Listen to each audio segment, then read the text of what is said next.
Right, over to you, Julie. Thank you, Ian. Thank you. My name's Julie Amanadi. Hi, Julie. First and foremost, I want to say what a lovely, healthy meeting of men and women. It's really nice to see. And I'm actually from London, and it's just really nice. Doesn't matter where you go, I don't actually feel alone. I see one person in here who I know, and it's the same. You come here, people give you a hug, and it's like a cup of tea. I feel at home. So I just wanted to say that it's really nice to be here, and thank you for the reading. And on the way up here, I was thinking, oh yeah, I'm going to say this. You know what it's like, what goes on in our heads of what I want to say. And then all I can do is just give my experience of what Step 8's about for me, the experience I've had. And it's just like that reading, the first time I ever did, welcome. If there's any newcomers, anyone back from a relapse, welcome. If you haven't done a Step 8, don't worry about it, and I did, I was one of those people when I came in, and I saw that thing about making amends, or I wanted to do that straight away, and probably it might even have caused more harm, and it's important that we run these things by our sponsor. So, just welcome any newcomers, and when I did my Step 8, people talk about, they put themselves on a list. I'd be like, oh, mortified, me on the list?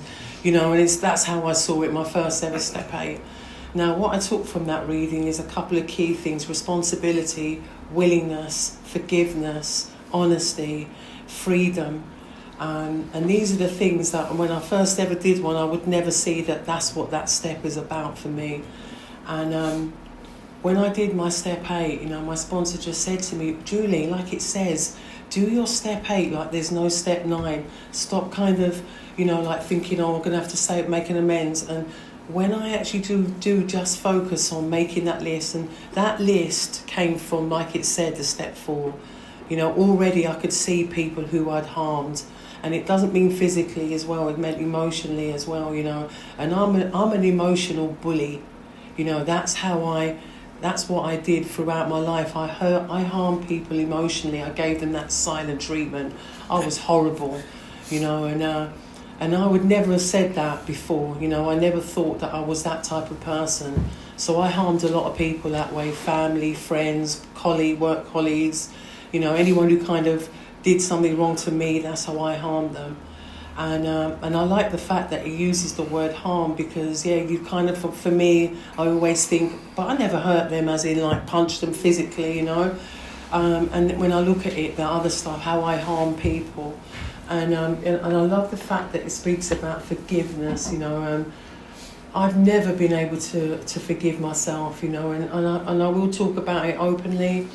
When I was in my teens, there was some abuse that happened to me. And when I did my first ever Step 4, and I just quickly will jump to Step 4, but I left out a certain person who harmed me in my abuse. And lo and behold, when I got to that Step 8 list, I was so frightened to put that person down on my list, because I thought that I had a part to play in that abuse. I thought it was all my fault.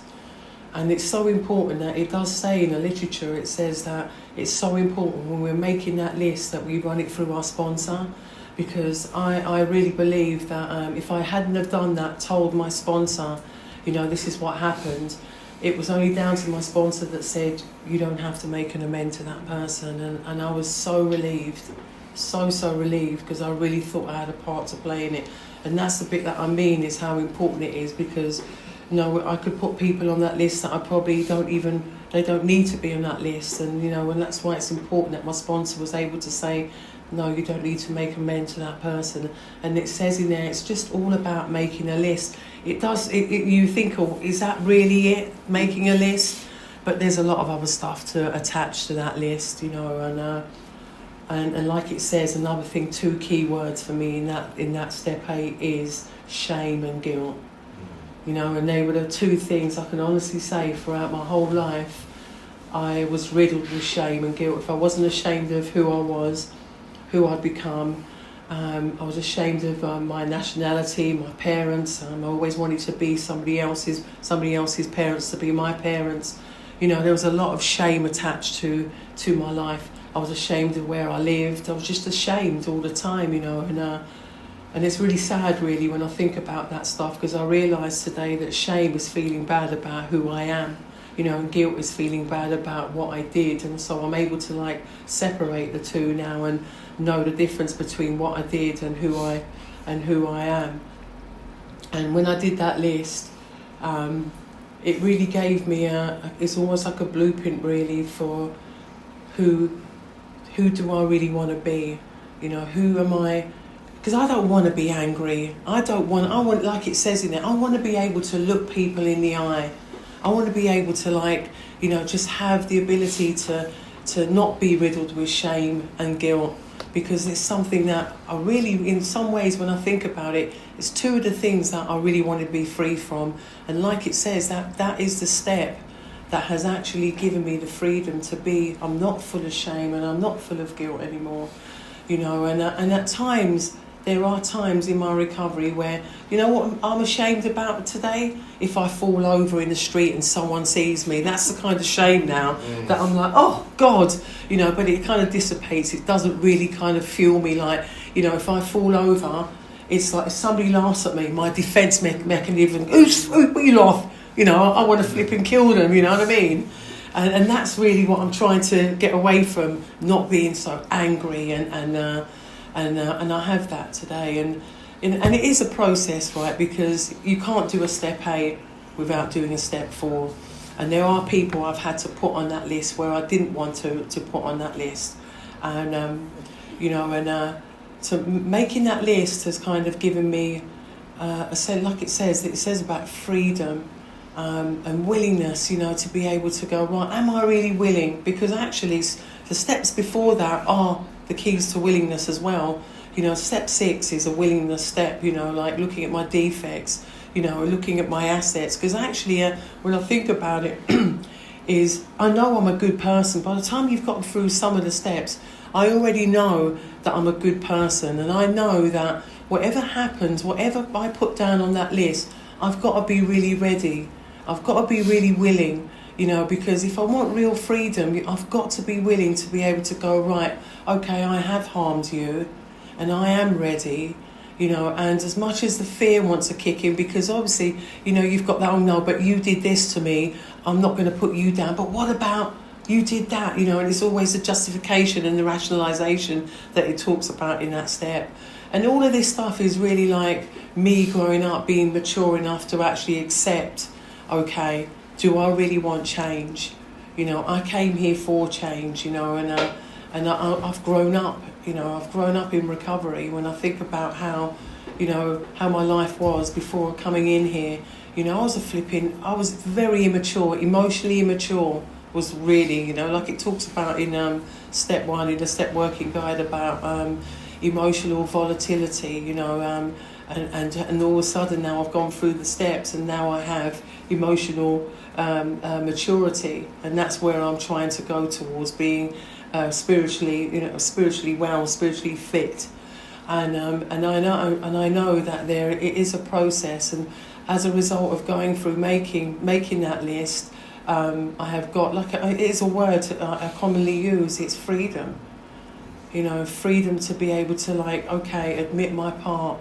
Am I right? Am I wrong? And I've made a lot of wrongs. And like I said, being that emotional bully, you know, I try my best not to be like that. I can still find myself. I've still got that defect in me where I can harm people still, you know, just by giving a look. But I'm very, very aware where it comes from. You know, I've got that low self-worth and low self-esteem.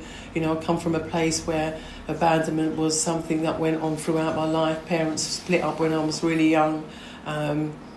We were quite poor in a sense. We didn't have much. So I always come from a place where I used to steal. You know, I was a liar. I was a cheater. You know, and one of my first things I learned how to do was steal and lie.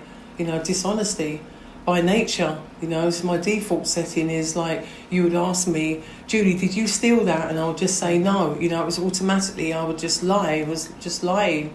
So when I came in here, like, really thinking about what real honesty meant, I thought, you know, it's like a massive thing for many of us, and especially me. Honesty is like really, really important. You know, there's self-honesty and then there's real honesty. And I believe, like, where I've gone through the steps, and especially step 4, you know, I've gotten to know, you know, I know the difference between what's right and wrong today, morally right, you know. And so, you know, really and truly, I became willing. I became really willing to do that list. And I sat on my step 8. I think the first ever step 8 I did, I kind of just done it for like, as if it was nothing. I didn't really feel it until my sponsor pointed out to me, like I said, the first time I did it, never put myself on the list. And the benefits of putting myself on the list this time, you know, it was really, really sad, you know. I mean, having to write a list, or having to put myself on the list, you know, and giving myself that ability really to say, yeah, you know, because of my addiction, these, you know, it was, I was in a bad place. You know, I was looking for approval. I wanted attention. I wanted people to like me. I came from not much, and I just really was, you know, fueled with addiction, and you know, my life was completely unmanageable in every way, totally unmanageable financially. And that's another thing about the list. You know, we talk about, right, and that's one of the things when I first came in, is like I wanted to kind of like tell everybody I'm in recovery. I wanted to start paying my debts off, and I wanted to start telling people I'm sorry, you know. And again, it's really hard to do step 8 without mentioning step 9. So I can already see I'm already talking about making the amends. So again, go back to the list. And one of the things, one of the biggest lists that I had to put down was financial, you know, like banks, council tax, going back to school, you know, college, you know, like I had to really get honest. I mean, how honest do you want to be? I feel like I really got honest in the sense of making that list, you know, family, work, banks, school, you know, you know, it was like, you know, there was a lot of dishonesty that went on throughout my from my addiction. And actually in my first part of when I was clean, you know, to be honest, I was still lying, I was still cheating, I was still manipulating, you know. Again, that's all like still harming, you know. Most of all, like it says in our literature, most of all, we were harming ourselves. Bloody hell. You know, and I did harm myself, you know, and like once again in our literature, you know, it's like when I think about, it says about we were slowly committing suicide, and I think, well, bloody hell, that's exactly what I was doing. You know, like I'm grateful when I think about it. I'm actually grateful that I'm alive to be able to be sitting here, because I should be dead. You know, I should be dead. So it's like now when I think, wow, when it comes to actually doing step work, or somebody asks me to come and do service in another part of London or England, you know, I have to say yes. I say yes now more than I say no, and I believe I've done some work on myself. So, you know, when I think about forgiveness, you know, again, that's another key word for me, you know. It says about we have to be forgiven to be able to forgive, or the other way around. Now, what does forgiveness mean to me?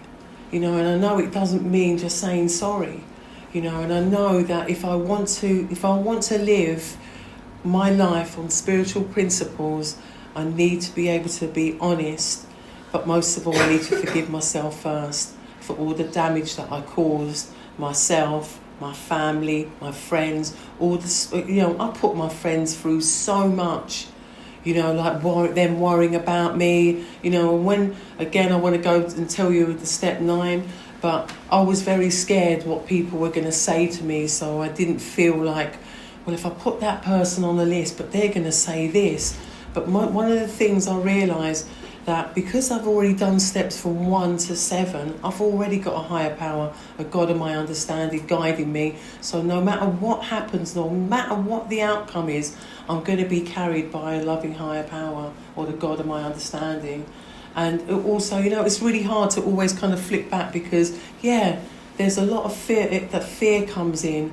Oh my gosh, what's going to happen, you know. And I have made a lot of, I think one of the words in that step is reparation. It's all about repairing old wounds, damage that I've caused, you know, and I do. I want to be able to look people in the eye, and I think it's a fantastic thing, because when I came in here, I could not look at anybody in the eyes. No one. I was again, it's that shame, you know, that you can see through me, and I didn't like myself, you know, and I love the fact that now, because of the steps, going through that process, you know, I don't harm people today. And if I do, you know, it will come up in step 10 inventory. You know, when I do my step 10, it will come up if I've harmed anyone, and I can make an amend, you know, and I can do that today. Whereas, you know, I have willingness, and I have a little bit of dignity in myself now, and humility in myself to accept, you know, to make, you know, I'm not perfect, and just as well our program says, our literature says, you know, we're not perfect. That, you know, and you can always tell when you're making new mistakes, you know, you're changing when you make new mistakes. And I've made a lot of new mistakes, and that's okay, because I learned from those. And step 8 is really, you know, it's really weird, because I remember when my early recovery, if anyone shared on a step, I used to think, oh my God, you know, like you have to go around and read all the literature just to be able to like focus on what I've got to say, you know, and again, it's only my experience, and that's what I love about our literature or our program is. It is my experience, you know, the experience I've had from working step 8, and also, you know, I couldn't have done a step 8 without my sponsor. You know, my sponsor, luckily enough, my sponsor gave me enough compassion, and she gave me enough trust that whoever I put down, that she was there to guide me and say, that person you don't have to put on your list, you know, because again, it says about except when to do so could injure them or others. And that's what I always take from that, is that, you know, my sponsor was a very much believer, if that person is using, it's maybe not a good idea to make an amend, but the fact that I was willing to put them on the list is testament that, you know, some willingness, that I had some willingness to do that. And I think really and truly that is what, and it's, you know, one of the things as well, I mentioned the word responsibility today, and also I believe it's accountability as well. You know, I've sometimes if I hear myself and I just think, wow, this is the recovery, this is the God of my understanding, you know, this is me stepping out of my comfort zone, this is me like putting ego to one side and just being in that, you know, like letting my higher power, letting the God of my understanding carry me, you know, it's not, you know, I don't come from a place of wanting people to like me today. I have enough self-worth, and I think the steps as well have given me enough self-worth, you know, to like take a risk and be honest. And I feel like I'm running out of words, but I guess, how long have I got? Another couple of minutes? Yeah. So when I... let's go back to somebody who I had to forgive as well. I came into recovery and I got pregnant with someone who was in recovery, and I, you know, I was over 5 years, and I thought, yeah, you know, all that's missing in my life now is a relationship, and I meet a newcomer. Didn't even see that was a thing, because I'm thinking, oh, this guy's a man, and he moved in with me 3 months. 3 months. He moved in with me, got pregnant, you know, like that Craig David.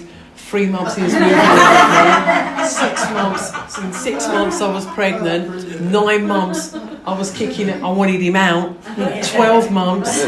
So 12 months I'd worked all 12 steps in that time that I was in this relationship with this man.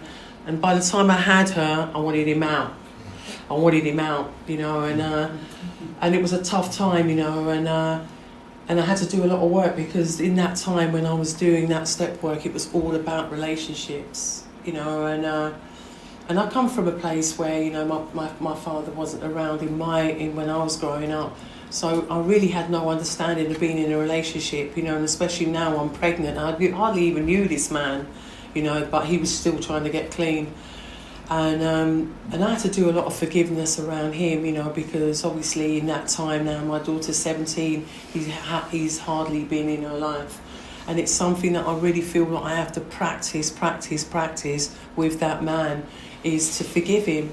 Forgive where he is in his recovery. He's still clean, but also, you know, like, I have to forgive myself. You know, I've constantly always having to forgive myself, you know, and I made a mistake. It wasn't the right thing to do, you know, but I had to look at my part in that, you know, and I never had a sponsor at the time when I met him. So, you know, I was running on self-will, and people were telling me, Julie, be careful, but did I listen? Of course not. I'm 5 years clean, I know what I'm doing, you know.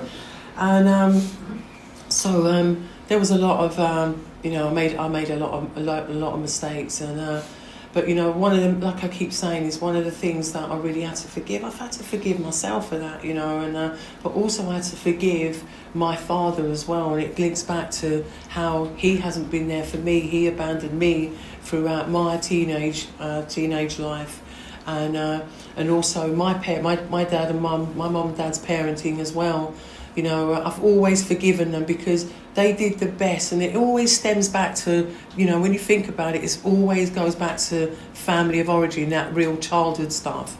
You know, my parents did the best that they could do with what they had, you know, and I had to do that because once I started forgiving them, it stopped me feeling bitter and angry in the sense of the relationship that I had, and actually in relationships that I had with other men, especially when I was even using.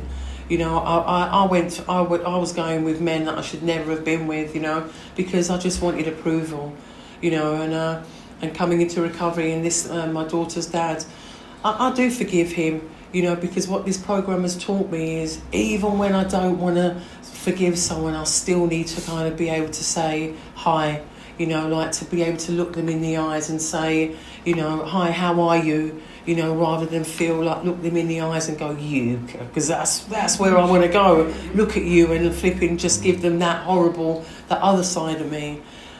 So, you know, it's really important for me to you know, to become like, I want to grow up in here. You know, I came in here a child. You know, I came in here a child. And you grow up in here. The longer you stay around, you do grow up. You know, emotionally as well, you know, and I always say this because I'll never forget this woman saying this to me. It's really funny. I never remember walking to a meeting in, this is years ago, and she said to me, Julie, you've grown up. And I said to her, I goes, no, I'm wearing heels. and I'll never forget that. And she went, no, silly, you've grown up, you know, spiritually, emotionally. And I was like, I had no understanding of how you grow in here.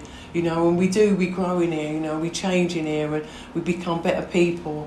And I've become a better person today. Not that I'm coming from a place of ego, is, you know, I see it in people, you know, and it comes from, you know, from working the steps, you know, being willing, being responsible, being a productive member of society, having hope, having faith, trust, you know, being willing, entirely ready, you know, to looking at my defects. But also one of the greatest things that's come out of step 4, but is having those, I have assets today. And regardless of how I am, you know, when you write that list, like, there's always an asset. The assets will always be there, you know, regardless of what people think about me.